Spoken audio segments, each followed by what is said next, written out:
De elektrische fiets wordt populair, maar de gemiddelde prijs van dik 2000 euro is voor een soort mensen te heeg. En nevens fietsmaker Meindertsma uit Dokkum binnen de goedkepere fietsen kwalitatief en minder. Maar in eigen ontwerp wil hij daar nog wat ontwaan. Nou ja, dat we eigenlijk voor een hele scherpe prijs toch de modernste technieken aanbieden kunnen. Zoals een LiFePO 4 accu. Dat is een accu die een heel grote ladingen kan. Maar daarbij komt natuurlijk de motor. Ja, een motor die zit hier in het voorwiel. Nou, uw motor had het maximale wat in Nederland tast is 250 watt. Dus het maximale vermogen wat ze leveren in mij. Daarbij hebben we gekozen voor een motor die zonder accu rijden en gewoon super licht rent. Er zit een soort koppeling in dat er hem loskoppelt. Ik ben een concurrent in deze prijsklasse die dat net gaan. Dus van zelfs een test van Samar een klant.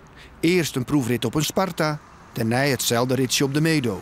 En het verschil? Een heel groot verschil.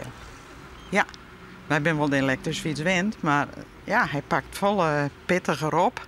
Fietst er lekker? Hij fietst goed. Ja. Voor eerst had Meindertsma 100 fietsenmeidje litten. Een investering van meer dan een ton. Nou, in eerste instantie gaan we voor de verkoop in eigen winkel. Naar de toekomst willen we dat wel wat uitbreiden. Want je investeren wel en dat wil je graag dat het op termijn er weer uitkomt. Nou ja, dat maakt toch wat meerdere aantallen. En, nou ja, Want je bent met orenproducten en ik al dwaan op de merk in Duitsland. Ja. Is dit een product van Duitsland? Ja, zeker.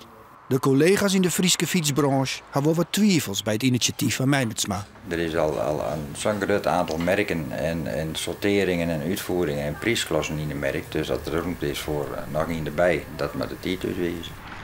De Medo lijkt het succes te worden, maar is nog net aan de eind. Waar ben je nieuwste plan? Ja, eigenlijk moesten er een paar zonnezeiltjes op om hem, als er stilstaat, weer opnieuw op te laden. Maar dat wordt dan werkt.